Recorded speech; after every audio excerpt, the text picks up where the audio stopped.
მოგესალმებით. ვაგრძელებ ვიდეო მიმოხილვების სერიას, რომელიც ეხება სხვადასხვა პერიოდის ქართული სამხედრო ძალების, საქართველოს შეიარაღებული ძალების შეიარაღებაში არსებულ ტანკებს.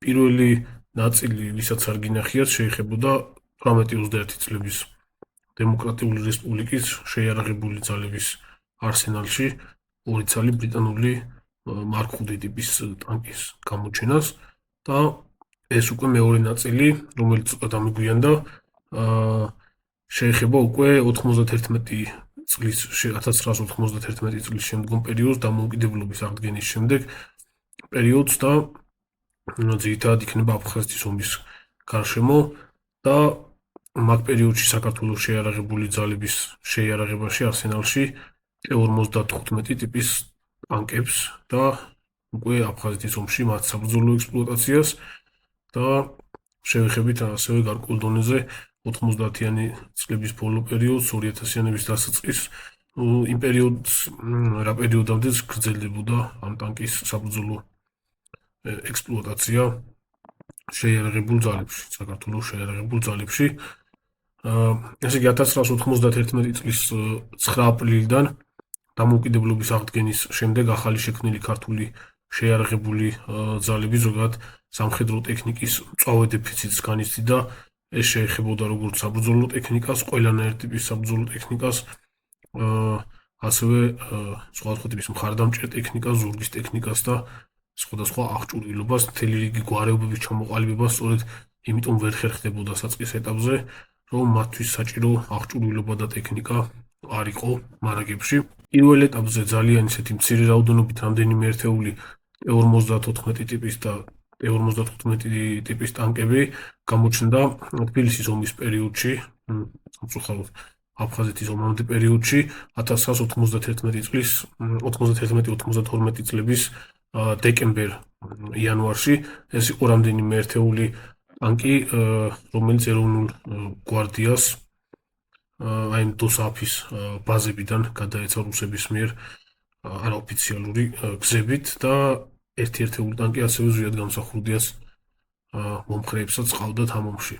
ესე იგი საერთო ჯამში ეს იყო 4-5 ერთეული ტანკი არაოფიციალური გზებით გადმოცემული T-54 და T-55 ტიპის ტანკები, რომელიც ჩაეცვლილი გვარდიის სატანკო ბატალიონში და 4 ტანკის ნომრები ცნობილი არის 100, 101, 102 და 609. ეს ტანკები სამაჩაბლოს მიმდინარე კონფლიქტშიც გამოიყენებოდა და ასევე დამატებით ერთი ძალი ტანკი ყავდა შინაგანი ჯარების პირველ ოპერატიულ ბრიგადასაც T-54 ტიპის ტანკი ნომერი 222 და ამ ტანკს შემდეგში შევეხებით, იმიტომ რომ შემდეგ კიდევ ფიგურირებდა სხვა ეპიზოდებში.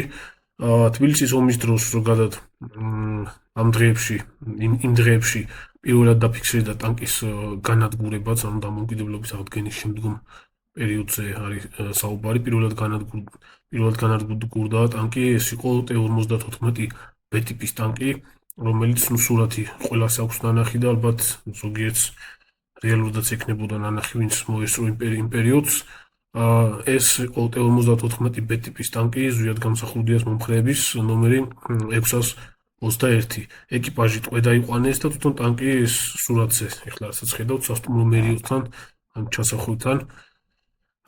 არ ვიცი, არ მაქვს ინფორმაცია რა ტიპის შეიარაღებით განადგურდა, მეორე მხრიდან ტანკმა ესროლა თუ ყუმბარტყორცნი მოხდა, სავარაუდოდ ალბათ უფრო რაღაც ყუმბარტყორცნის ნამუშევარი იქნებოდა.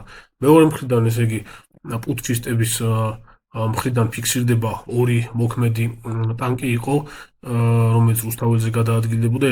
აქედან ერთი არის, რაც აი სურათზე ჩანს, T-55 AM ტიპის ტანკი, ნომერი 609 და ასევე აი ამ სურათზე ჩანს უკვე მეორე ტანკი, ეს უკვე T-55 A ტიპის ტანკი არის, რომლის ნომერიც ცნობილი არის. ძირითადად მეორე მხრიდან რაც ფიგურირებდა და მუშაობდა პარლამენტის მიმართულებით ისროდა ჭურვებს, ეს იყო T-55 AM ნომერი 609.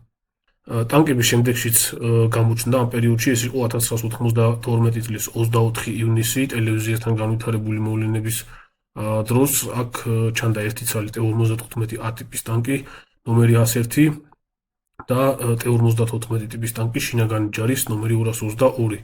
ეს შინაგანი ჯარის ტანკი ტელევიზიისკენ დაძრულმა ზვიად გამსახურდ დიას მომხრეებმა შინაგანი ჯარის პირველი ოპერატიული ბრიგადის ფარეხებიდან გამოიყვანეს ორ ჯავშანტრანსპორტიულ BTR-თან ერთად და ქალაქის გავლით ტელევიზიამდე მოიყვანეს. აი სურათებზე ახლა სწორედ ამ ტანკებს ხედავთ T-55 და T-54 B ტიპის ტანკს. შემდგომ პერიოდში უკვე ამ თბილისის ომის შემდგომი პერიოდი იყო აფხაზეთის ომის წინა პერიოდი, როდესაც მეტნაკლებად შეივსო ქართულმა შეიარაღებულმა ძალებმა სამხედრო ტექნიკის მარაგები და ეს რა თქმა უნდა საბჭოთა მარაგებიდან მოხდა, რომელიც კანონით გვეკუთვნოდა, ხო? რეალურად შეიძლება ითქვას, რომ ბევრად მეტი გვეკუთვნოდა, მაგრამ საბჭოთა კავშირის დაშლის შემდეგ იმ შეიარაღების ძირითადი ნაწილი, რომელიც მართლა შედარებით თანამედროვე იყო იმ პერიოდისათვის, საუბარი არის T-72 ტიპის ტანკების ძირითად ნაწილზე, ჯერჯერობით რჩებოდა რუსულ სამხედრო ბაზებზე, ახალქალაქში, ბათუმში და ვაზიანშიც, ასევე საარტილერიო სისტემები და აი ამ აფხაზეთის ომის პერიოდში შედარებით უფრო მოძველებული ტექნიკა რაც იყო, ესენი გადმოგვეცა. ისევ და ისევ ტანკებზე რო კონცენტრირდეთ, 92 წლის ივლիս-აგვისტოში სხვადასხვა შეიარაღებასთან ერთად 108 ერთეული სხვადასხვა მოდიფიკაციის T-55 ტიპის ტანკი მიიღო ქართულმა ჯარმა, ოღონდ ეს 108 ერთეული იყო საბრძოლო მოდიფიკაციები. გადმოცემა მოხდა ახალციხის მეათე კადრირებული მოტომსროლელი დივიზიიდან. ეს დივიზია საბჭოთა პერიოდში თურქეთის მიმართულებაზე იყო პასუხისმგებელი და ვინაიდან დივიზია კადრირებული იყო, ტანკები ხანგრძლივ კონსერვაციაზე იყო. ნაწილი ტანკების ავღანეთში იყო ნაომარი, გამოყენებული და რესურსის ნაწილი გასული ჰქონდა, თუმცა ტანკების უმეტესი ნაწილი იყო იმ მდგომარეობაში, რომ სწორი ექსპლუატაციის შემთხვევაში მათი საბრძოლო გამოყენება უპრობლემოდ მომხდარიყო. ამ ტანკების ნაწილი იყო ძალიან მცირე ნაწილი იყო T-55 A ტიპის ტანკები და დიდი ნაწილი იყო T-55 AM. ამ მოდიფიკაციებს შორის განსხვავებებს და ტექნიკურ მონაცემებს ცოტა მოგვიანებით შევეხებით. ეს T-55 AM-ები იყო გაძლიერებული ჯავშნიანი მოდიფიკაციები, რომელსაც ავღანურ მოდიფიკაციასაც ეძახიან. ამ დივიზიიდან ტანკების უმეტესი ნაწილი გადმოგვეცა სატანკო პოლკიდან, ეს იყო 94 ერთეული საბრძოლო კონფიგურაციის ტანკი და 8 ცალი სასწავლო ტანკი. ეს იყო ამ დივიზიის შემადგენლობაში არსებული 393 სატანკო პოლკი. ასევე დივიზიაში თავისთავად იყო 3 მოტომსროლელი პოლკი, რომელსაც თავისი სატანკო ასეულები ყავდათ. ეს სატანკო ასეულები არ იყო მთლიანად დაკომპლექტებული და მთლიანობაში ამ ასეულებიდან გადმოგვეცა კიდევ დამატებით 14 საბრძოლო კონფიგურაციის T-55 და 10 ცალი სასწავლო ტანკი. თავდაცვის სამინისტრომ მთლიანობაში ეს რაოდენობა მიიღო. საერთო ჯამში მეათე დივიზიიდან ქართულმა მხარემ მიიღო 108 ცალი საბრძოლო და 18 ერთეული სასწავლო ტანკი. ტანკების გარდა ასევე ამ დივიზიიდან გადმოგვეცა 125 ერთეული ქვეითთა საბრძოლო მანქანა BMP-1, 30 ერთეული ჯავშანტრანსპორტიული BTR-70, 200 ერთეულამდე მუხლუღოიანი უნივერსალური გამწე MTLB, 8 ცალი ზალპური ცეცხლის რეაქტიული სისტემა BM-21 გრადი, რომელიც საქართველოს თავდაცვის ძალებს დღემდე მოყვება, ეს გრადები დღემდე არის ჩვენ შეიარაღებაში, 8 ერთეული თვითმფრინავი საზენიტო დანადგარი ZSU-23 შილკა, ასევე გრადების მსგავსად ეს შილკები დღემდე გვყავს შეიარაღებაში და ZU-23 ტიპის ბუქსირებადი საზენიტო დანადგარები, ნაწილი ბუქსირებადი კონფიგურაციაში იყო, ნაწილი MTLB-ის ტიპის მუხლუღოიან გამწეებზე იყო დაყენებული. და 30 ერთეულამდე სხვადასხვა მოდიფიკაციის, სხვადასხვა სავალი ნაწილზე აგებული, ზოგი BMP-ზე იყო, ზოგი BTR-ზე, საშტაბო სამეთაურო მანქანები, ასევე სხვადასხვა ტიპის ცეცხლსასროლი შეიარაღება, ამ ტექნიკისთვის, მათ შორის ტანკებისთვის განკუთვნილი საბრძოლო მასალის მარაგები და ასე შემდეგ.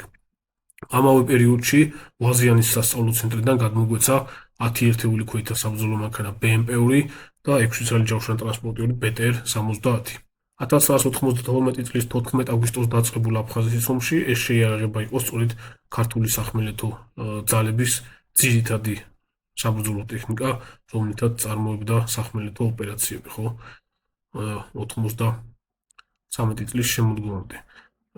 ესე იგი 1992 წლის 10 აგვისტოს ახალციხეში ამ გადმოცემული ტანკებიდან პირველი ტანკი ავიდა სარკინიგზო პლატფორმაზე და გაემზადა გამოსაგზავნად და სწორედ ეს დღე ითვლება ქართულ ჯარში სატანკო გვარეობის დღედ და დღემდე აღინიშნება.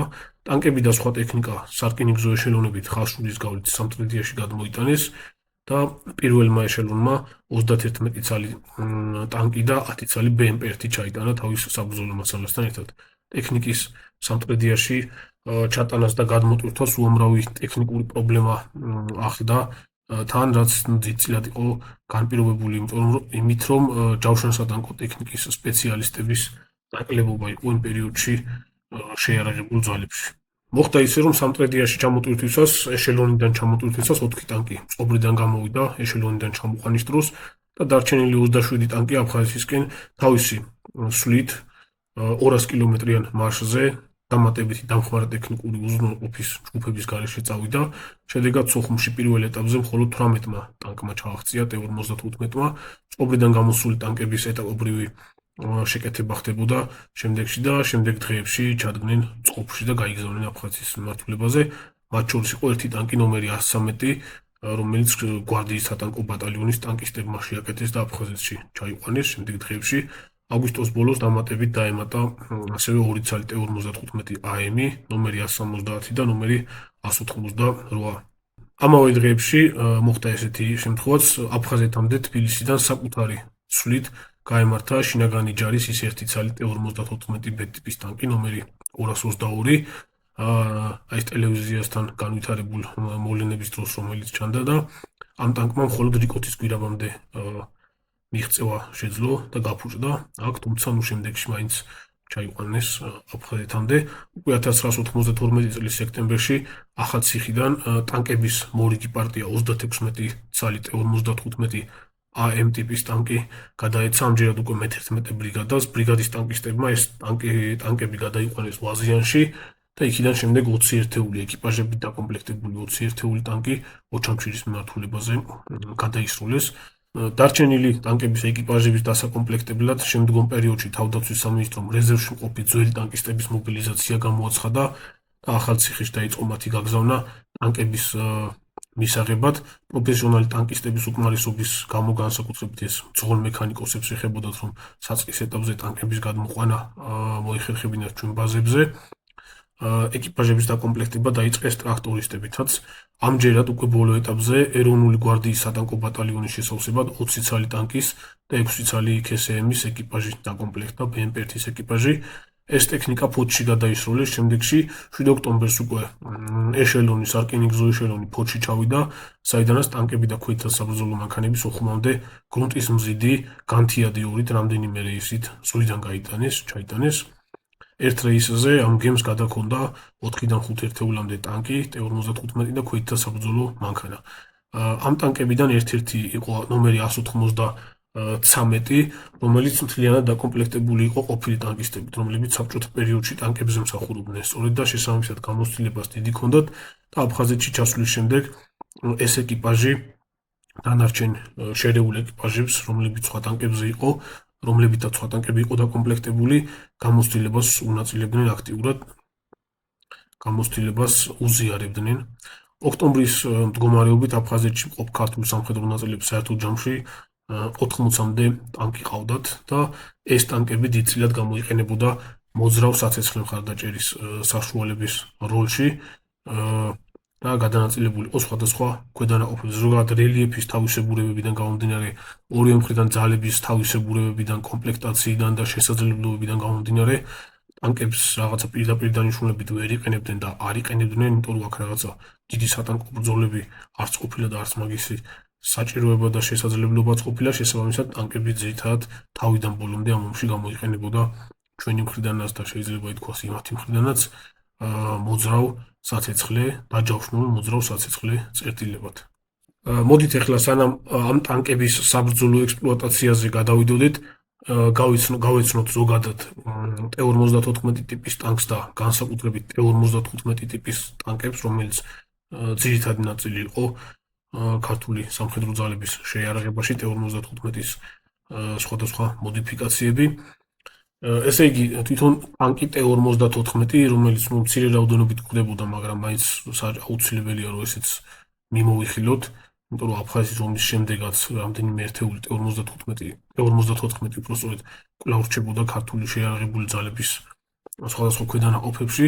ესე იგი, T-54 არის მეორე მსოფლიო ომის პერიოდის ტანკის T-54-ის ბაზაზე შექმნილი ტანკი თავის მხრივ T-54-1944-47 წლებში იწარმოებოდა, თუმცა T-54 ტიპის ტანკი იქცა სწორედ მეორე მსოფლიო ომის შემდგომ ეტაპზე მეტნაკლებად სერიულად წარმოებულ ტანკად, სანამ T-55-ებზე გადავიდოდა საბჭოთა არმია და ათასობით დაიწყებდა მის წარმოებას, ხო?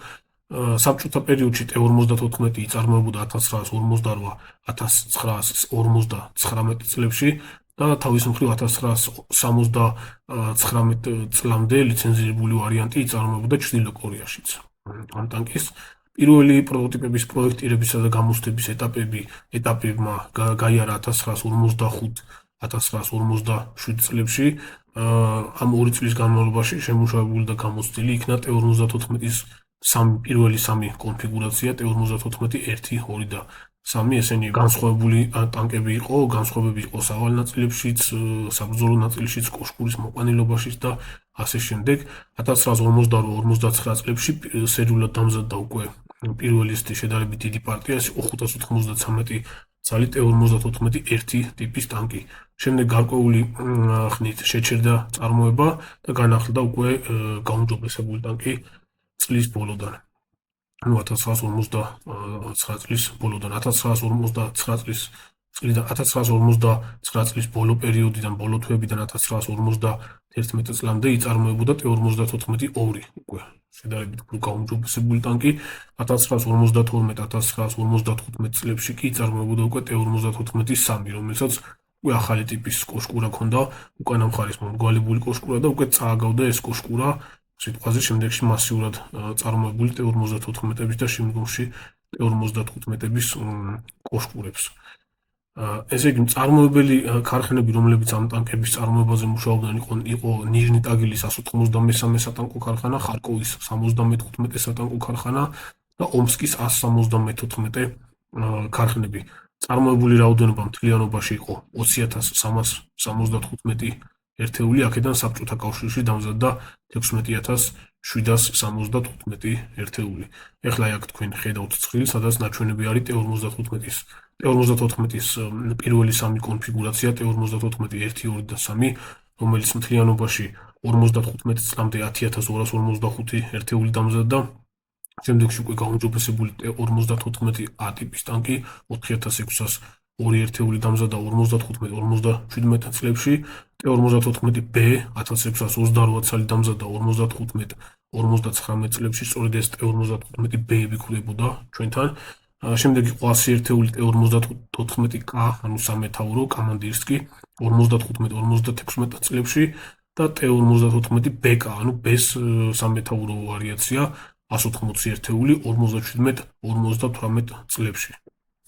T-54-B ტიპის ტანკი არის T-54-A ტიპის ტანკის გაუმჯობესებული ვარიაცია და სწორედ ეს B მოდიფიკაცია იყო, რომელიც მცირე რაოდენობით, უმნიშვნელოდ მცირე რაოდენობით გვხვდებოდა 90-იან წლებში და 2000-იანების დასაწყისშიც ჩვენ შეიარაღებულ ძალებში, თუმცა მცირე რაოდენობა იყო, მაგრამ მაინც უნდა განვიხილოთ.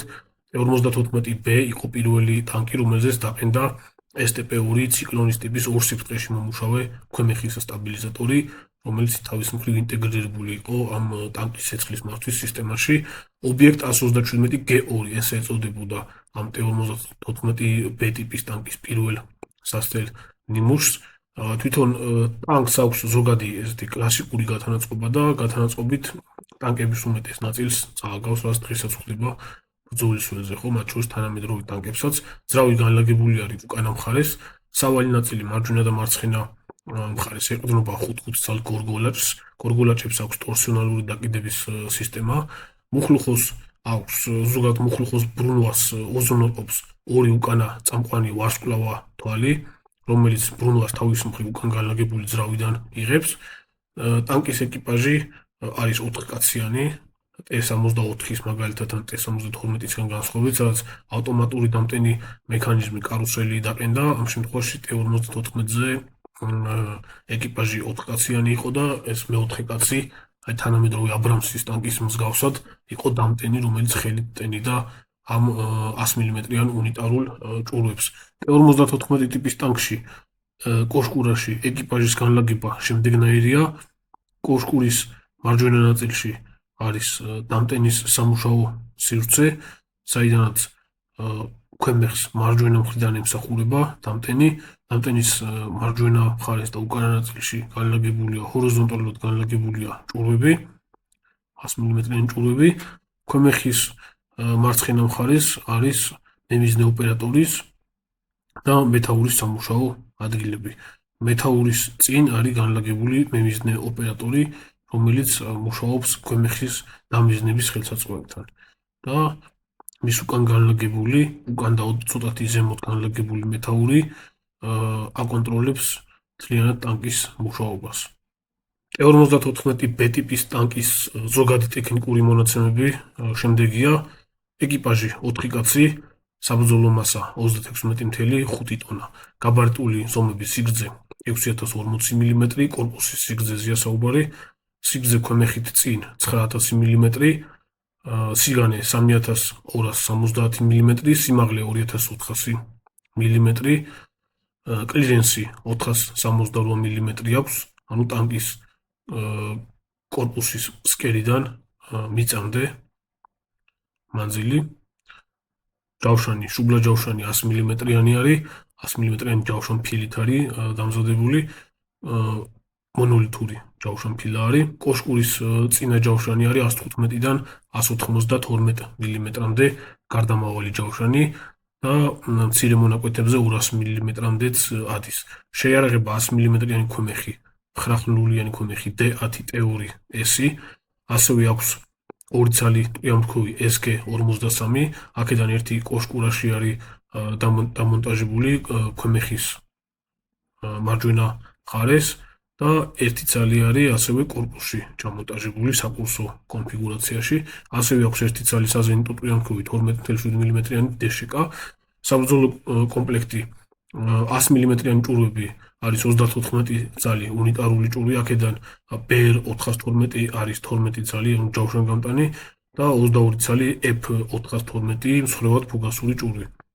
გვაზნებსაც შეეხება 3500 წალი 762 54 კალიბრის ტყვიამთქოვის ვაზნა და 200 წალი 12 და 7 108-ზე DŠK-ს ვაზნა.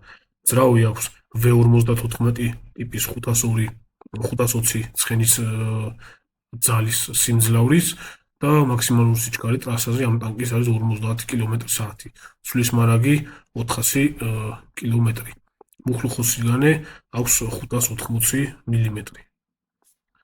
ქვემეხის ბალისტიკური მაჩვენებლები სხვადასხვა მანძილზე სროლის შემთხვევაში, ესე იგი სროლის მანძილი პირდაპირ დამიზნებით ამ D10T2S ტიპის ქვემეხზე, სროლის მანძილი პირდაპირ დამიზნებით არის 6900 მეტრი, სროლის მანძილი ღამით 800 მეტრი და მაქსიმალური სროლის მანძილი 14600 მეტრი არის. ეს უკვე ფენილი ტრაექტორიით მსხლევად ფუგასურ ჭურვებზე არის საუბარი. თორემ მაგ მანძილებზე ჯავშანგამტანი ჭურვებით სროლა არ ხდება ზოგადად. ესე იგი 1955 წლის 15 აგვისტოს დაიწყო ტანკის სერიული წარმოება ამ T-54 B ტიპის ტანკის და 1956 წლის 1 სექტემბრიდან საბჭოთა არმიის შეიარაღებაში შევიდა. 1955 წლიდან 1959 წლამდე ნიჟნი-ტაგილის 193, ხარკოვის 75 და ომსკის 174 ქარხნებში მთლიანობაში 1628 ერთეული ასეთი ტანკი დამზადდა.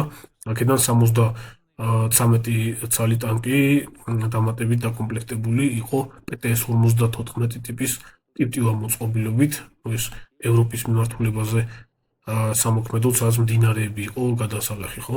ტანკის მთავარი შეიარაღება D10T2S ტიპის ქვემეხი, როგორც უკვე გითხარით, იყო ციკლონის ტიპის ორ სიბრტყეში მოქმედი ელექტროჰიდრაულიკური სტაბილიზებული, რომელიც საშუალებას იძლეოდა, რომ დამიზნების სიჩქარე ვერტიკალურ სიბრტყეში ყოფილიყო 0.7-დან 4.5 გრადუსამდე და კოშკურის მოტრიალების სიჩქარე თავის მხრივ, ანუ ჰორიზონტალური დამიზნებისთვის 0.7-დან 15 გრადუსამდე. ტანკის ელექტროსისტემა აწყობილი იყო ერთსადენიანი წრედის გამოყენებით ტანკის საბორტე ელექტროქსელის ნომინალური ძაბვა იყო 26 ვოლტი და ელექტროენერგიის წყაროდ გამოყენებული იყო 4 ცალი 6 STEN 140 M ტიპის აკუმულატორი, რომელიც დაკავშირებული იყო მიმდევრობით და პარალელურად.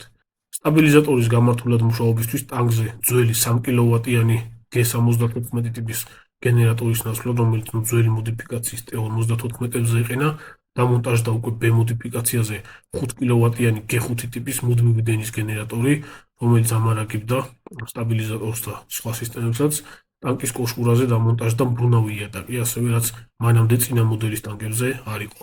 ჰორიზონტალური დამიზნების სიზუსტის გასაზრდელად კოშკურის საყრდენ მაბრუნებელ მექანიზმზე ასევე დამონტაჟდა აზიმუტის მზომი, რომელიც 1/1000-ის სიზუსტით უზრუნველყოფდა კუთხის გაზომვას, ჰორიზონტალური კუთხის ზუსტ გაზომვას.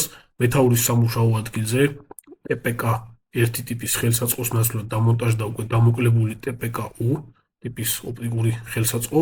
ღამით ბრძოლისთვის ტანკის მეთაური, მემიზნე და მძღოლ მექანიკოსი დამატებით აღჭურვილი იყვნენ სხვადასხვა ტიპის ღამის ხედვის სამიზნე კომპლექსებით. მათ შორის მეთაური იყო TKN 1 ტიპის ხელსაწყოთი, რომელსაც კომპლექტში ასევე ჰქონდა ინფრაწითელი პროჟექტორი OU3, მძღოლ მექანიკოსი TVN 2 ტიპის ხელსაწყოთი, მემიზნე TPN 1 და პროჟექტორი L2 ქვემეხის გვერდით. ეს ლუნას პროჟექტორებს რასაც ეძახიან.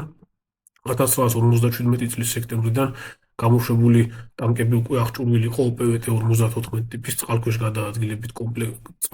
გადაადგილების კომპლექტით და წყალქვეშ ნავიგაციისთვის ან მოძრაობისთვის გამოიყენებოდა GPK-58 ტიპის გიროკომპასი. ტანკს ამ აღჭურვილობით შეეძლო 700 მეტრის მანძილზე 5 მეტრის სიღრმეზე წყალქვეშ გადაადგილება, რაც მნიშვნელოვანი იყო დიდი მდინარეების გადასალახად, ხო? გარე რადიოკავშირისთვის ტანკში დამონტაჟდა R113 ტიპის რადიოსადგური, რომელიც 20-დან 22 MHz-მდე მუშაობდა და ეკიპაჟის შიდა კავშირისთვის გამოიყენებოდა R120 ტიპის შიდა კავშირის სისტემები. რა თქმა უნდა, დღეს უკვე ეს კავშირგაბმულობის სისტემები ძალიან მოძველებული არის. ეხლა აქ სურათებზე შეგვიძლია ვნახოთ T-54B ტიპის ტანკის სხვადასხვა რაკურსით. ამ შემთხვევაში ტანკი ჩანს ჭრილში. ტანკი ჭრილში ბორტიდან, სადაც კარგად ჩანს სხვადასხვა მონაკვეთებზე ჯავშნის სისქეები, ჭურვების განლაგება, თვითონ საბრძოლო ნაწილის ზოგადი განლაგება, როგორი არის და ასე შემდეგ, ასევე ძრავის განლაგებაც.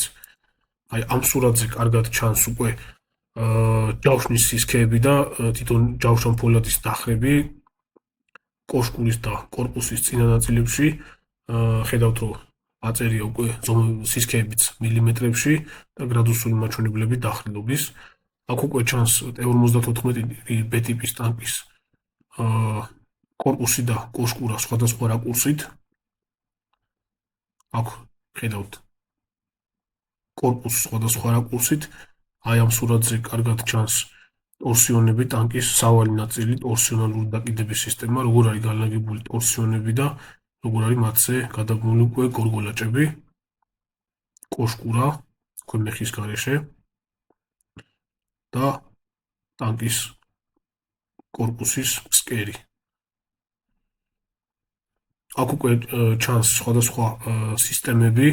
ამ შემთხვევაში ეს არის T-54B ტიპის ტანკის ელექტროსისტემის ზოგადი სქემა არის. აკუმულატორებიდან ტანკის კორპუსში და კოშკურაში გამავალი ძირითადი სადენები.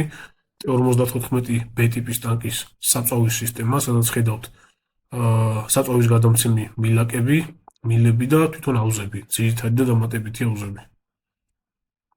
ძრავის გაგრილების სისტემა და ასევე ძრავის შეზეთვის სისტემა. T-54B ტიპის ტანკის კოშკურა ჭრილში ზედხედი და გვერდხედი.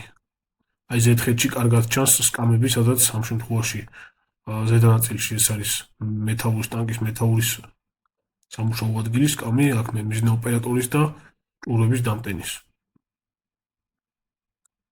აქ უკვე ჩანს ტანკის სასწავლო ტანკი ჭრილში, სხვადასხვა ადგილები. აი ამ სურათზე ხედავთ მემიზნე ოპერატორის სამუშაო ადგილს. აქ უკვე ჩანს მძღოლ მექანიკოსის სამუშაო ადგილი და აქ უკვე ჩანს საკურსო ტყიომთქვევიც. და კოშკურა ჭრილში, სადაც კარგად ჩანს კოშკურის კედელზე უკანა ნაწილში, როგორ არის ჭურვები დამაგრებული 100 მმ-იანი უნიტარული ჭურვები და აი წითელ ფერშიაც არის შეღებილი, კარგად ხედავთ ჯავშნის სისქეები როგორია სხვადასხვა მონაკვეთებში. რაც შეეხება T-55 ტიპის ტანკს, ეს ტანკი ცივი ომის საწყის ეტაპზე იყო საბჭოთა არმიის ძირითადი ტანკი, რომლითაც საბჭოთა სატანკო შენაერთები დასავლეთ ევროპამდე აპირებდნენ გასვლას თეორიაში, რა თქმა უნდა. და მეორე მსოფლიო ომის შემდეგ წარმოებულ, ერთ-ერთ ყველაზე მასიურად წარმოებულ ტანკად იქცა და ერთ-ერთ ყველაზე მასიურად და ფართოდ გავრცელებულ ტანკად იქცა მთელს მსოფლიოში, ხო? მისი სხვადასხვა მოდიფიკაციები T-55-ები იყო, როგორც უკვე გელაპარაკეთ, ძირითადი ტანკები, რომელიც მე-10 კადრირებული დივიზიიდან გადმოგვეცა T-55-ის AM მოდიფიკაციები და მიმოვიხილოთ უკვე თვითონ ტანკის ზოგადი ისტორია, ზოგადი ტექნიკური მონაცემები და ასე შემდეგ. აქვე დავამატებთ, რომ T-55-ები ქართული შეიარაღებული ძალების შეიარაღებაში რჩებოდა, საბრძოლო ქვედანაყოფებში რჩებოდა 2008 წლის ომამდე და 2008 წლის ომის შემდეგ ტანკების ომის დროს ტანკებში მიღებული დანაკარგის გამო T-55-ები კვლავ დაუბრუნდა ზოგიერთ საბრძოლო ქვედანაყოფს, თუმცა შემდეგ ისევ მთლიანად სასწავლო დანიშნულებით იქნა გადატანილი და სასწავლო დანიშნულებით გამოიყენება დღემდე. ტანკი T-55 წარმოადგენს T-55B ტიპის ტანკის, რომელიც განვიხილეთ უკვე T-55B ტიპის ტანკის მოდერნიზებულ ვარიანტს, შემუშავებულია ნიჟნი-ტაგილის 193 სატანკო ქარხნის საკონსტრუქტორო ბიუროში. 1957 წელს ექსპერიმენტული მოდელი ობიექტ 127 G2M-ის დასახელებით დამუშავდა ეს ტანკი და ტანკის პირველი ორი ნიმუშის გამოსდები 57-58 წლებში მიმდინარეობდა. რის შედეგად მიენიჭა უკვე დასახელება ობიექტ 155 და გარკვეული ნაკლოვანებების აღმოფხვის შემდეგ T-55-ის დასახელებით უკვე საბრძოლო ქვედანაყოფს გადაეცა პირველი პარტია გამოსდებისთვის. 58 წლის 24 მაისს შევიდა საბჭოთა არმიის შეიარაღებაში ოფიციალურად. ტანკის მასობრივი წარმოება განხორციელდა ნიჟნი-ტაგილის 193 ქარხანაში 58-62 წლებში, ომსკის 174 ქარხანაში 59 წლებში, აქ 20 წლის განმავლობაში იწარმოებოდა და ხარკოვის 75 ქარხანაში ასევე მცირე ხნით 59-63 წლებში. მთლიანობაში წარმოებული იქნა 23,600 ერთეულამდე T-55, საიდანაც საბჭოთა კავშირმა 20,000-მდე ტანკი დაამზადა და დანარჩენი სხვა ქვეყნებმა ლიცენზირებული ვერსიები მზადდებოდა პოლონეთში, სადაც საერთო ჯამში 1500 წელი ტანკი დამზადდა, რუმინეთში 400 წელი ტანკი და ჩეხეთში 1700 ერთეულამდე ტანკი, რომელთა მცირე ნაწილიც შემდეგში ჩვენთანაც მოხდა და ამასაც შევეხებით. T-55 ტიპის ტანკი საბჭოთა პერიოდში იწარმოებოდა შემდეგი მოდიფიკაციებით, ეს იყო საბაზო T-55, T-55K, კამანდირსკის სამეთაურო მოდიფიკაცია, T-55A, T-55AK, ასევე მოდერნიზებული ვარიანტები იწარმოებოდა საბჭოთა კავშირში და შემდგომში რუსეთშიც, ოღონდ რუსეთში წარმოება ნაკლებად, ანუ არსებული ნიმუშების მოდერნიზაცია ხდებოდა. ესენი იყო T-55AM, T-55AM1, T-55AD, T-55AD1, T-55AMV, T-55M, T-55M1, T-55M1-1, T-55MV, T-55M2, T-55M5 და M6. ეს უკანასკნელი M6 მოდიფიკაცია საერთოდ T-55-ის და T-72-ის ჰიბრიდი იყო, T-55-ის სავალი ნაწილზე დაყენებული 72-ის კოშკურა 125 მმ-იანი ლულით. T-55-ის კონსტრუქცია და გათანაწყობა დიდწილად, უმეტესწილად იმეორებს T-54 ტანკის გათანაწყობას, ამიტომ ამ ნაწილზე მაინც და მაინც აღარ შევჩერდები, რომ გესაუბრებთ, ხო, 14 B-ტიპის ტანკზე და იგივე აქვს T-55-საც. T-55 თავის მხრივ იყო პირველი საბჭოთა ტანკი, რომლის წარმოებას დაიწყო იმ პერიოდში, როდესაც უკვე ჩნდება ბირთვული საფრთხე დასავლეთიდან. ჰიროსიმაში და ნაგასაკიში ჩამოგდებული არის ატომური ბომბები და დასავლეთიდან ბირთვული იარაღის საფრთხე ჩნდება და სამხედრო ტექნიკის მთელი რიგი მიმართულებაზე ეს ერთ-ერთი ძირითადი, ასე ვთქვათ, მთელი რიგი ნიუანსების განმაპირობებელი ფაქტორად იქცა ცივი ომის პერიოდში, როგორც დასავლურ, ასევე საბჭოთა ბანაკში სამხედრო ტექნიკის კონსტრუირებისას. გიაზი იყო ესეთი სისტემა, რომელიც ამ ტანკის ეკიპაჟს ატომური აფეთქებისგან იცავდა. ეს გიაზის სისტემა უზრუნველყოფდა ატომური აფეთქებისას წარმოქმნილი დარტყმის ტალღისგან ეკიპაჟის დაცულობას მაქსიმალური წნევით 294 კილოპასკალამდე. ეს არის 3 კილოგრამ ძალა სანტიმეტრ კვადრატზე. ასევე იცავდა რადიოაქტიური მტვრით დაბინძურებისგან. ტანკის გადაცემათა კოლოფთან დამონტაჟებული იყო 2 ცილინდრიანი ჰაერის კომპრესორი, რომელიც ძრავის მუშაობის დროს ტენიდა 2 ცალ 5 ლიტრიან ჰაერის ბალონს მუდმივ რეჟიმში და შეკუმშული ჰაერის პოტენციური ენერგია გამოიყენებოდა დიზელის ძრავის დასაკოკად, მთავარი გადაბმულობის გამორთვის გასამარტივებლად და გარედაკვირვების ოპტიკური ხელსაწყოების საწმენდად, მინების საწმენდად ჰაერის შეფრქვევის მეთოდით. ეს გარი მინების, აი განსაკუთრებით ტრიპლექსების მინებზე არის საუბარი. ჰიდროპნევმატური წმენდის სისტემა 1963 წლის შემდეგ წარმოებულ ტანკებზე დამონტაჟდა და ესენი ფართოდ გვხვდება უკვე მაგ პერიოდის შემდეგ წარმოებულ პრაქტიკულად ყველა ტანკზე. ტანკი აღიჭურვა ასევე OPVT-54 B-ტიპის წყალქვეშ გადაადგილების სისტემით. კოშკურაზე მეთაურის ბრუნავ ლუკში დამონტაჟდა TPK-2 B-ტიპის დღის რეჟიმის დაკვირვების ოპტიკური ხელსაწყო და 4 ცალი პრიზმული ტრიპლექსი, ასევე ღამის ხედვის ხელსაწყო TKN-1.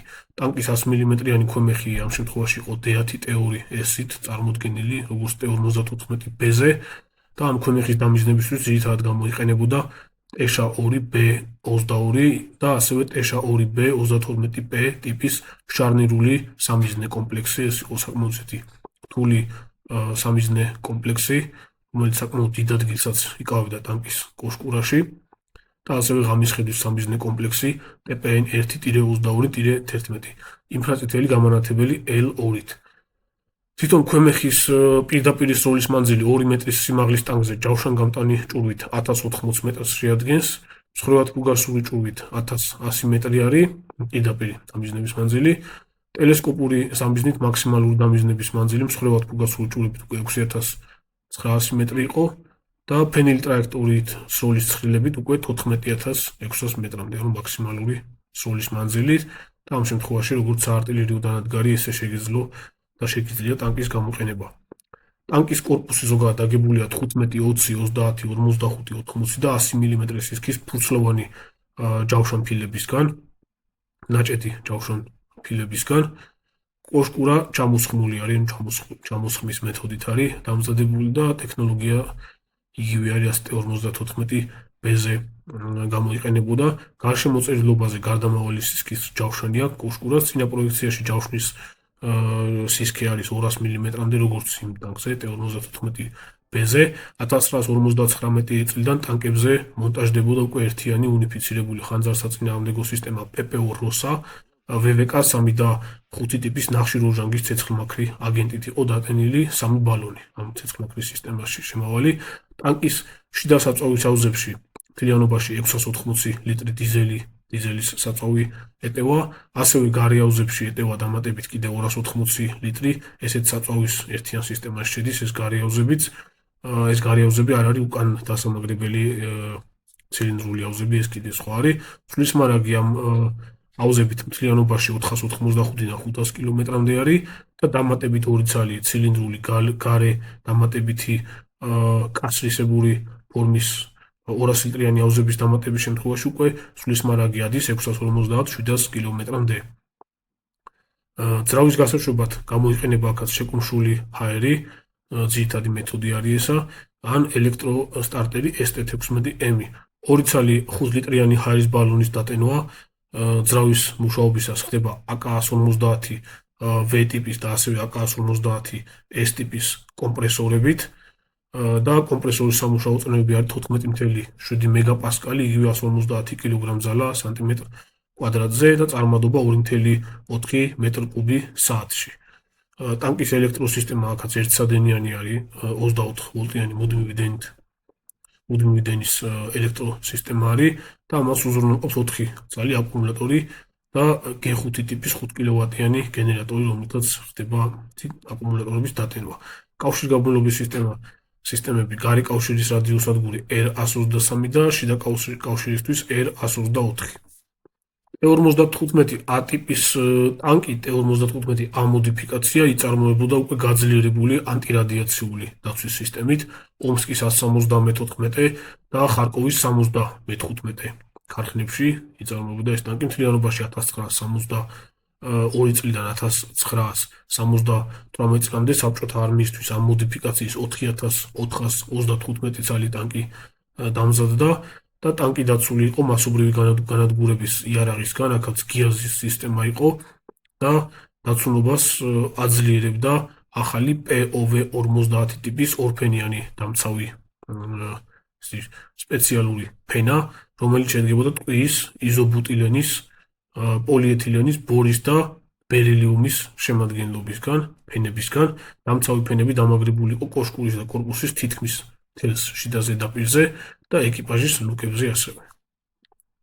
T-55A ტიპის ტანკის ზოგადი ტაქტიკურ-ტექნიკური მონაცემების შემდეგი არის და აქ ძალიან გავს და ახლოს დგას T-54B ტიპის ტანკთან, რომლის ბაზაზეც შემუშავდა ხო ეს ტანკი.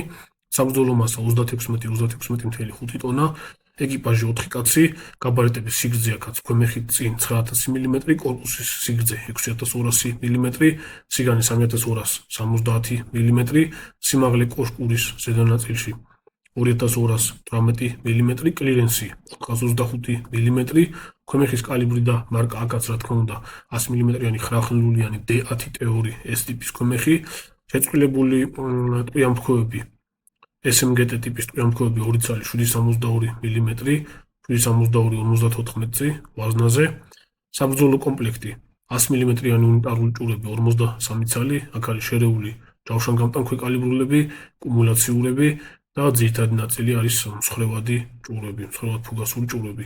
762-54 კალიბრის ტყვიამფრქვევის ვაზნები 3500 წალი. ძრავის მარკა და სიმძლავრე V-54 ტიპის 580 ცხენის ძალის სიმძლავრის ძრავა.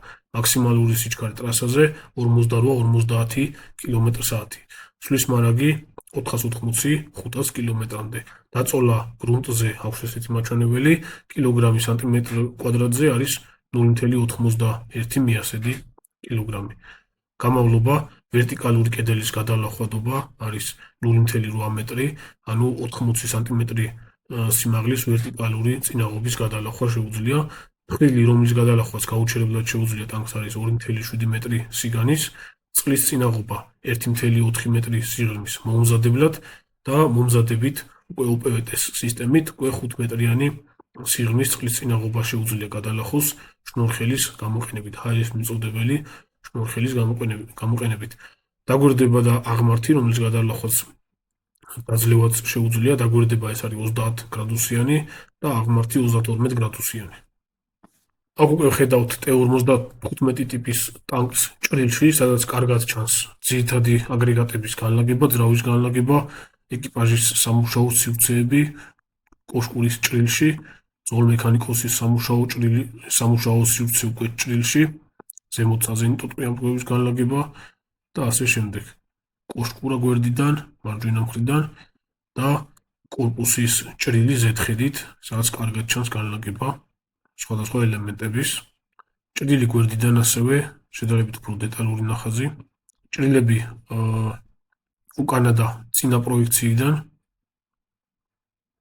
კარგად ჩანს ჭურების განლაგება, როგორი არის კოშკურის ქვედა ნაწილში განივად და თვითონ ტანკის გრძივი ღერძის პარალელურად.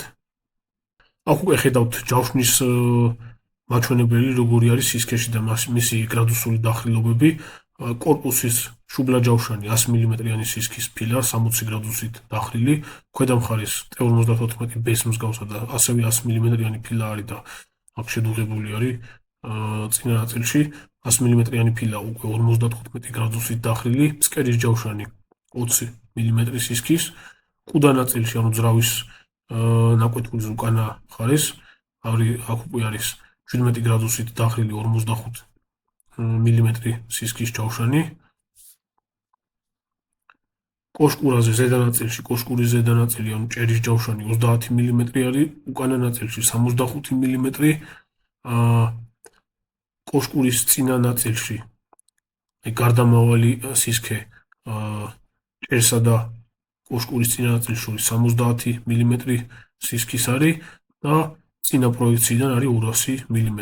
კოშკურის გვერდებზე 160 მმ არის ძირში და ზედა ნაწილში 115 მმ და კოშკურის სახურავზე გარკვეულ ნაწილებში არის ასევე 20 მმ სისქის, 20-დან 30 მმ-მდე გარდამავალი სისქი აქვს. და ასევე ჩანს კორპუსის ბორტის ჯავშნის სისქეც, რომელიც არის 80 მმ. ძირითადი ჯავშანი დამატებითი ბორტების გარეშე, ფალშბორტების გარეშე. აქ უკვე ჩანს კორპუსი სხვადასხვა პროექციიდან, ძირითადი ჯავშანი კაფსულა რაც არის, ჯავშან კორპუსი რაც არის და თავის მხრივ ქვემეხის გარეშე კოშკურა, ასევე ფსკერის მოყვანილობა ჩანს როგორი არის. ჭურვების განლაგება თვითონ ტანკში კარგი ილუსტრაცია არის. ხედავთ როგორი განლაგება აქვს ტანკის კორპუსში და კოშკურაში ჭურვებს. ეს არის 100 მმ-იანი უნიტარული ჭურვები. T-55-ის საწვავის სისტემის ზოგადი სქემა, ძრავის შეზეთვის სისტემა, T-55-ში ჩაყენებული D10 T2S ტიპის ქვემეხი, მისი სხვა ელემენტებით. მოდიფიკაცია T-55AM, რომელიც იყო ძირითადი ნაწილი იმ ტანკებისა, რომელიც ახალციხის მე-10 კადრირებული დივიზიიდან გადმოგვეცა. ეს ტანკები საბჭოთა პერიოდში შემუშავებული ტანკებია, რომელსაც ეძახდნენ სწორედ ავღანურ მოდიფიკაციას და კოშკურას და კორპუსით წინა პროექციებში გაძლიერებული არის დამატებითი ჯავშნით და ასევე ცეცხლის მართვის სისტემაშიც და სხვა ელემენტებშიც არის გარკვეული მოდერნიზაციის სამუშაოები ჩატარებული. T-55AM, T-55-AS მოდერნიზაცია T-55M-ის დონემდე. შემუშავებულია 1993 წელს. ტანკი აღჭურვილი იყო კოშკურის კორპუსისა და ფსკერის დამატებითი ჯავშანფილებით, რეზინის გვერდითი ანტიკუმულაციური ეკრანებით და 620 ცხენის ძალის მქონე V-55U ტიპის ძრავით. ახალი ვალნას ტიპის ცეცხლის მართვის სისტემა, რომელიც თავის მხრივ მოიცავს KTD-2 ტიპის ლაზერულ მანძილზომს, BV-62 ტიპის ბალისტიკურ გამოთვლელს, ტელესკოპური სამიზნე კომპლექსში შედის ასევე მის შემადგენლობაში TSM-32PV და სტაბილიზატორი ციკლონ M1, ანუ იმ ციკლონის გაუმჯობესებული ვარიაცია, ორსიფრთხეში მოქმედი სტაბილიზატორი. ქვემეხის ლურაზე თბოდამცავი გარსი არის დამატებული. ტანკის საბრძოლო კომპლექსში შევიდა უკვე მართვადი სარაკეტო კომპლექსი 9K-16 ერთი ბასტიონი, სწორედ ტანკის ლურიდან გასაშვები 100 მმ-იანი მართვადი ტანკსაწინააღმდეგო რაკეტა. რაკეტა თვითონ არის 9M-117 ტიპის ომ ბასტიონის სისტემაში შემავალი, მოქმედების მანძილი არის 4000 მეტრამდე. ჯავშანგამტანობა ამ რაკეტაზე 550-600 მმ არის. დაუყენდა ასევე ამ ტანკზე 902B ტიპის ტუჩას ტიპის საკვამლე მორტირები კოშკურაზე და DŠKM-ის ტიპის საზენიტო ტყვია, ანუ მოდიფიცირებული DŠK. ქონდა ასევე ამ ტანკს აქვს მოდერნიზებული სავალი ნაწილი GMŠ ტიპის მუხლუხოთი, რომელსაც უკვე გაზრდილი ქონდა მოჭიდების მაჩვენებელი წინა ძველ მუხლუხოებთან შედარებით. ტანკი დამატებით აღჭურვილი იყო R-173 ტიპის რადიოსადგური დგარი კავშირისთვის და ასევე R-173P ტიპის რადიო მიმღებით. ამ სურათებზე თქვენ ხედავთ T-55AM ტიპის ტანკის ჯავშნის მიმართულებით მოდიფიცირების ელემენტებს. კორპუსის შუბლა ჯავშანზე ჯავშანი საერთო ჯამში გაიზარდა 250 მმ-მდე, კოშკურაზე გვერდიდან დაემატა დამატებითი ჯავშანფილები და საერთო ჯამში გაიზარდა ჯავშანმედეგობა ავიდა 500 მმ-მდე, საკმაოდ სერიოზული მაჩვენებელი არის მაგ პერიოდის ტანკისთვის.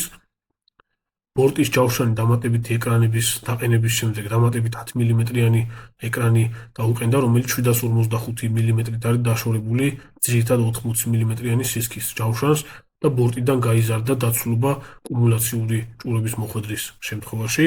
ამ სურათზე ჩანს 150 მმ-იანი ჯავშანფილა, რომელიც კორპუსზე შუბლა ჯავშანზე დაემატა წინიდან და ჯავშანი შესაბამისად გაიზარდა 250 მმ-მდე. ამ სურათებზე უკვე ხედავთ სხვადასხვა პროექციაში კოშკურის დამატებითი ჯავშნის ელემენტს. ეს რამდენიმე 100 კილოგრამიანი ჯავშანი ელემენტია, რომელიც ორ სხვადასხვა წერტილში მაგრდება თვითონ კოშკურაზე და მნიშვნელოვნად აძლიერებს კოშკურის წინა ნაწილის შეჯავშნას. თვითონ ამ ჯავშან ელემენტში დახრილი განლაგებით არის ჩალაგებული ჯავშან ფირფიტები, ფოლადის ფირფიტები და უზრუნველყოფს საერთო ჯამში კოშკურის ძირითად ჯავშანთან ერთად 500 მმ-იან ჯავშან დაცულობას. აქ არის ნაჩვენები უკვე 100 მმ-იანი სატანკო ქვემეხების D10TS, D10TG-S, D10T2S-ის ჭურვები. ეს არის უნიტარული 100 მმ 695 მმ-ზე უნიტარული სატანკო ჭურვები 695 მმ, ეს არის თვითონ ჰილზის სიგრძე. ეს არის OFE 412 ტიპის მსხვერპლად ფუგასური ჭურვები, BR 412D ტიპის ჯავშანგამტანი ჭურვები, BR 412B ტიპის ჯავშანგამტანი ჭურვები, ასევე BR 412-ები ასევე ჯავშანგამტანი ჭურვები არის. PBR 412 ტიპის პრაქტიკული სასწავლო ჭურვები, ჯავშანგამტანი ჭურვების ბაზაზე შემუშავებული და 3 UBK 4 ტიპის კუმულაციური ჭურვები, კუმულაციური გასროლები, რომელშიც ჩასმული არის 3 BK 5M ტიპის კუმულაციური ჭურვები. ეხლა თქვენ დაინახავთ სამ სხვადასხვა ცხრილს, სადაც უკვე დეტალურად არის მოცემული T54-ის, ნაწილობრივ T54-ის და დეტალურად T55-ის საბრძოლო მასალა, რომლებიც სხვადასხვა პერიოდში შედიოდა ამ ტანკების საბრძოლო ნომენკლატურაში და ტანკების საბრძოლო ნომენკლატურები ჭურვების სხვადასხვა შემადგენლობებით კომპლექტდებოდა საჭიროების მიხედვით. დიდწილად ჭურვების დიდი ნაწილი ყოველთვის იყო მსხვერპლად ფუგასური ჭურვები.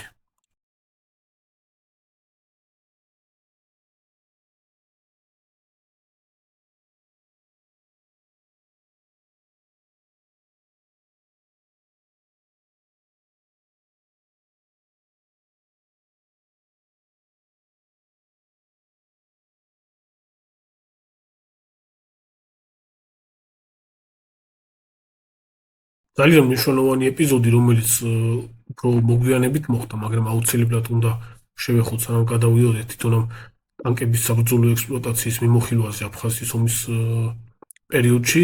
ეს იყო 2000 წელს ჩეხეთიდან 11 ერთეული მოდერნიზებული T-55 AM2 ტიპის ტანკების შეძენა. ეს მოძველებული ტანკი იყო, მაგრამ კარგად მოდერნიზებული ტანკი იყო და პრაქტიკულად ყველაზე საუკეთესო მოდიფიკაცია იყო T-55-ისა, რომელიც შემდეგში ყავდა, ხო? შეიარაღებაში ტანკების შესყიდვა 1998 წელს მოხდა და სრული რაოდენობა მთლიანობაში 2001 წელს ჩამოვიდა საქართველოში. ეს იყო 11 ცალი T-55 AM2 და 1 ცალი ტანკსარემონტო მანქანა იყო იგივე T-55-ის ბაზაზე. სხვადასხვა მაგ პერიოდში რუსული პრესა ავრცელებდა ინფორმაციას, რომ 1-0 მიუმატეს და ეს მთლიანობაში 12 ერთეული მანქანა იყო, მიუმატეს 1-0 და ავრცელებდნენ ინფორმაციას, რომ საქართველოს ჩეხეთიდან 120 ერთეული ტანკი შეისყიდაო და გვედავებოდნენ ჩვენთვის გამოყოფილი კოტების დარღვევას, რაც 220 ტანკის ყოლის უფლებას გვაძლევდა მაგ პერიოდში, თუმცა რეალურად იყო 12 მანქანა, აქედან 11 ცალი იყო მხოლოდ ტანკი. T-55 AM2 იმ პერიოდში ამ ტანკის ერთ-ერთ საუკეთესო მოდერნიზებულ ვარიაციას წარმოადგენდა. ტანკზე დაყენებული იყო ცეცხლის მართვის სისტემა კლადივო, იგივე მოლოტი, ლაზერული დასხივების სენსორული სისტემა SDIO, კომბინირებული ქარის სიჩქარის მზომით, ანუ თავისი მეტეოსადგური ჰქონდა ბალისტიკური გამომთვლელისთვის, ახალი ინფრაწითელი პროჟექტორი L4, საფილტრო სავენტილაციო სისტემა RADCHA 1524, ლაზერული მიზანჩვენების სისტემა 1K13 ბომი, 1K116 ბასტიონის ტიპის რაკეტების მართვისთვის, იგივე 9-17 ტიპის ტანკის ლულიდან გასაშვები რაკეტების სამართავად, ახალი სტაბილიზატორის წყალობით წინამორბედ ტანკებთან შედარებით გაჩერებული მდგომარეობიდან სრული სიზუსტე 6.4 ჯერ, ხოლო მოკლე გაჩერებებიდან 3.6 ჯერ გაიზარდა.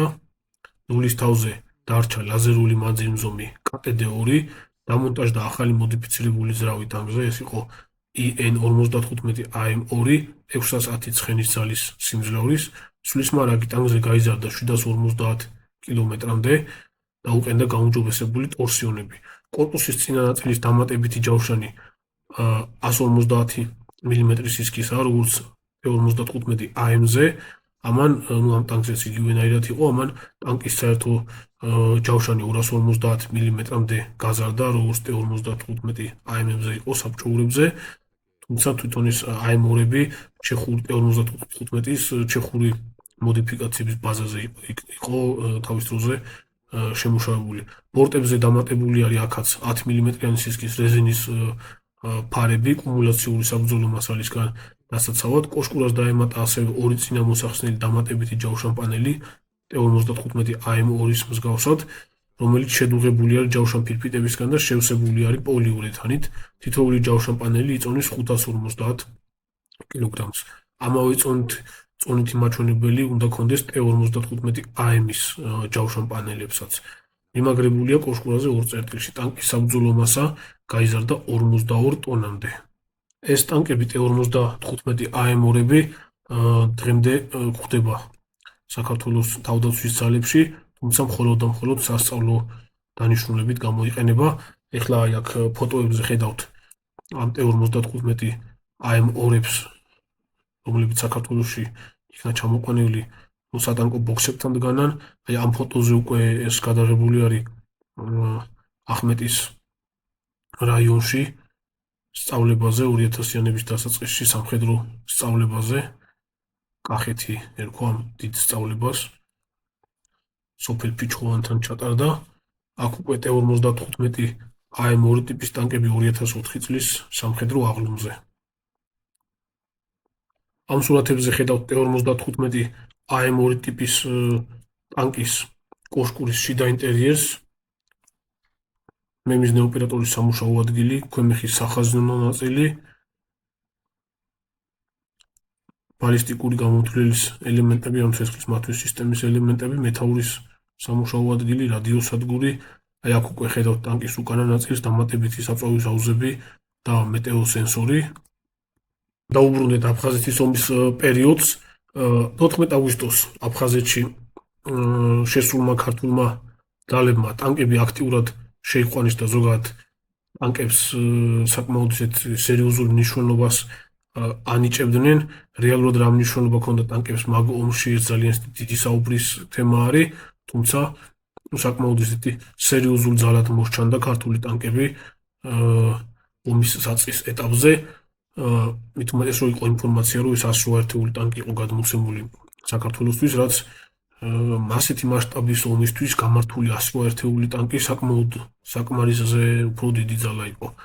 ესე იგი პირველი ტანკი ქართულმა მხარემ პირველივე დღესვე 14 აგვისტოს დაკარგა სოხუმში კინოთეატრ აფხაზეთთან. ეს იყო T-55 AM-ის ტიპის ტანკი საბორტე ნომრით 150. აფხაზებმა ბორტში მოარტყეს ტანკს წინააღმდეგო ჭურვი. ტანკის ჯავშანი არ გახვეტილა, თუმცა ცეცხლი მოედო საწვავის სისტემას და ეკიპაჟმა ტანკი დატოვა. აი ამ ვიდეოში ახლა სწორედ ამ მომენტს ხედავთ ცეცხლმოკიდებულ ტანკს ნომერი 150. შემდეგში ტანკის სეპარატისტებმა ჩაიგდეს ხელში, შეაკეთეს, მწყობრში მოიყვანეს და ნომერი 01-ით და ასევე აფსნი უწოდეს ამ ტანკს შეიარაღებაში მიიღეს. მანამდე ტანკები არ ყავდათ აფხაზებს და მათი ჯავშან ტექნიკის პარკი ძირითადად შედგებოდა 4 ცალი BMP-1-ისგან, 3 ცალი BTR-60 ტიპის ჯავშან ტრანსპორტიორისგან და 3 ცალი სადაზვერო BRDM 2-ისგან. ასევე ამ ფოტოზე ხედავთ ზუსტად ამავე ტანკს ყოფილ ნომერ 150, რომელიც გადაღებული არის 1993 წლის იანვარში ეშერასთან კუტიშხას მთაზე, ზამთრის კუსტარული კამუფლაჟით აქვთ პოზიციაზე შენიღებული აფხაზ სეპარატისტებს. ერთი ტანკი ასევე დაიკარგა ნომერი 118 29 აგვისტოს ეშერასთან ქართული ძალების შეტევის დროს და შემდეგში უკვე სექტემბრის თვეში გაჩნდა ინფორმაცია, რომ სეპარატისტების შეიარაღებაში უკვე 3 ერთეული ნაალაფარი გამართულ მდგომარეობაში ტანკი გამართულ მდგომარეობაში მყოფი ტანკი იყო T-55-ები სამივე. 2 ოქტომბერს გაგრის დაცემის შემდეგ აფხაზებმა ხელში ჩაიგდეს კიდევ 2 ერთეული T-55, ერთ-ერთ ტანკს 003 სასრიკო დაარქვეს და კუსტარულად შეჯავშნეს დამატებითი რეზინის ბართუკებით და ფოლადის ელემენტებით. აი ამ სურათზე ახლა სწორედ ამ ტანკს 003 სასრიკვას ხედავთ. 1992 წლის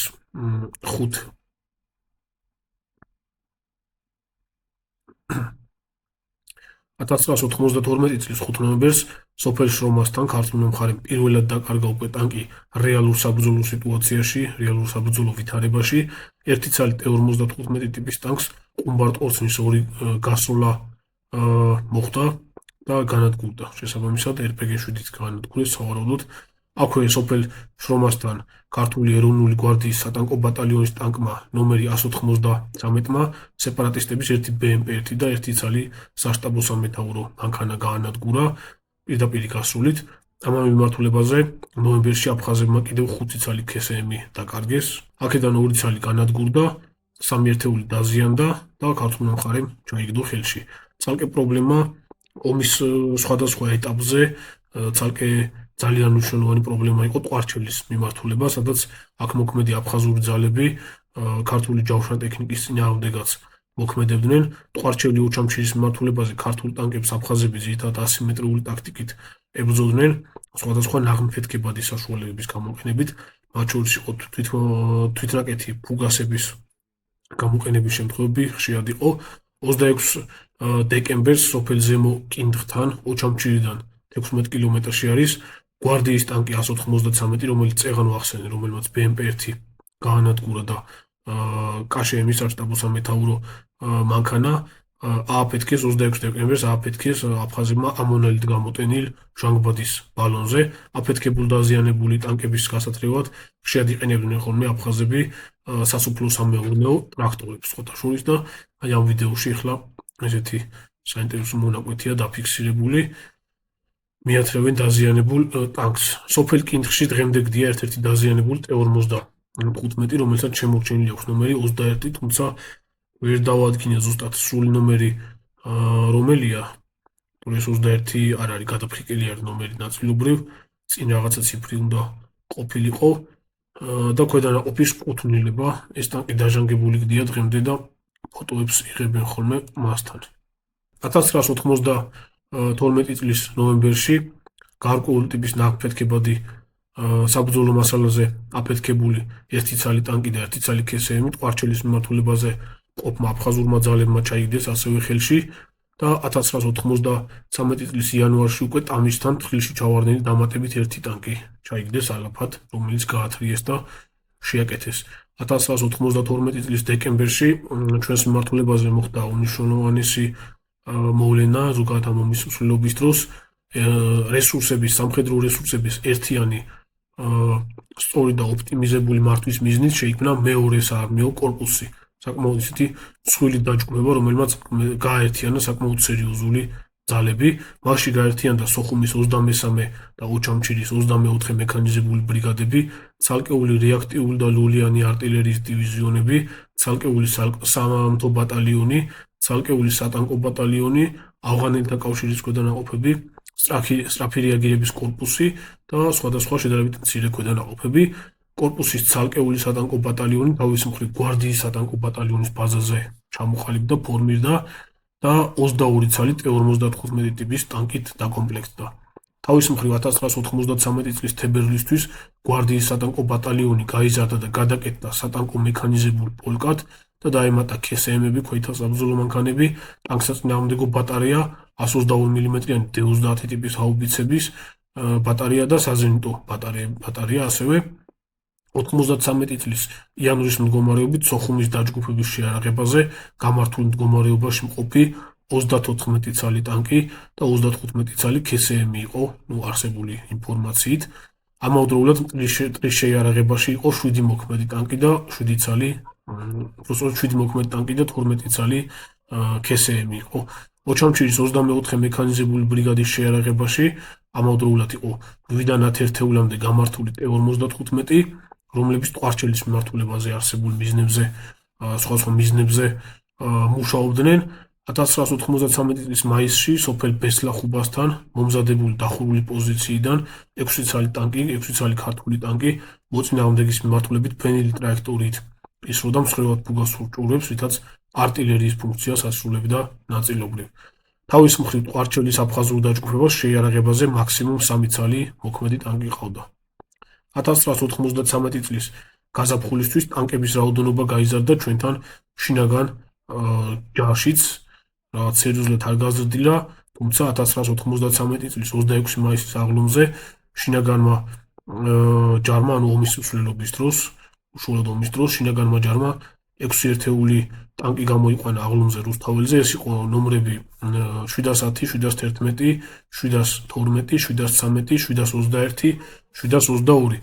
ეხლა ამ ვიდეოზე სწორედ ამ აღლუმის კადრებს ხედავთ და ამ ტანკებს.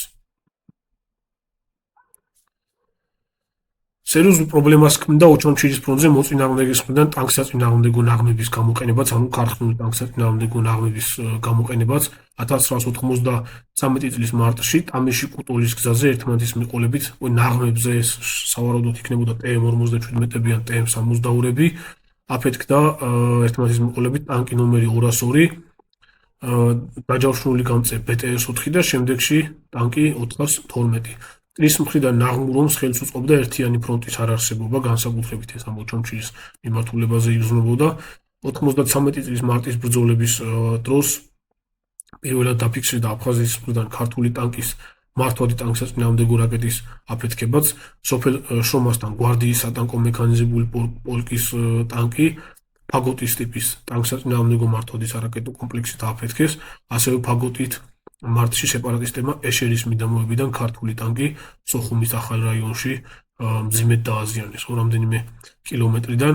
მარტის ბრძოლებამდე რამდენიმე დღით ადრე 1993 წლის 1 მარტს აფხაზები გააქტიურდნენ ტყვარჩელის მიმართულებაზე, ან ტყვარჩელის დაჯგუფება სოფელ ლაბრას მიმართულებით კერძოდ.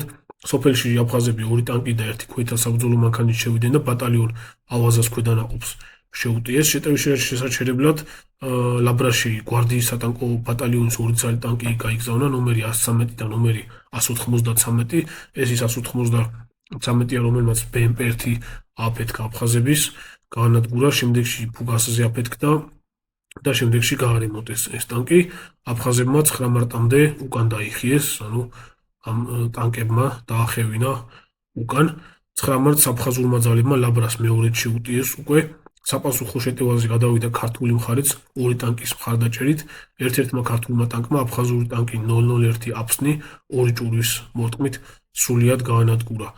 ეს სწორედ ის აფსნი იყო, რომელიც მანამდე ქართულ ნომერს 150-ს ატარებდა და აფხაზებს ჩაუვარდათ ხელში. მე რამდენადაც ვნახე ინფორმაცია, თავიდან ტანკს ერქვა 01 აფსნი, შემდეგ 10 მეუმატეს და 001 აფსნი ეწოდა.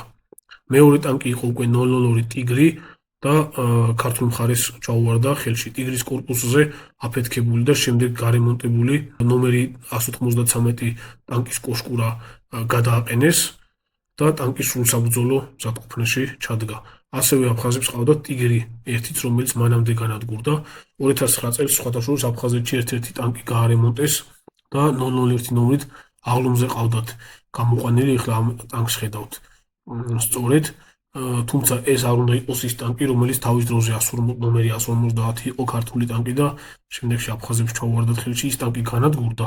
ახლა როგორც გითხარი და ეს საერთოდ სხვა ტანკი უნდა ყოფილიყო და უბრალოდ მიანჭეს ეს ნომერი თითქოს და ის ტანკი აღადგინეს ომის დროს ხელში პირველად ჩაგდებული. 2 ივლისს ტამიშთან მოწინააღმდეგის დესანტმა გადაკეტა სოხუმი ოჩამჩირის დამაკავშირებული სტრატეგიული მნიშვნელობის გზა.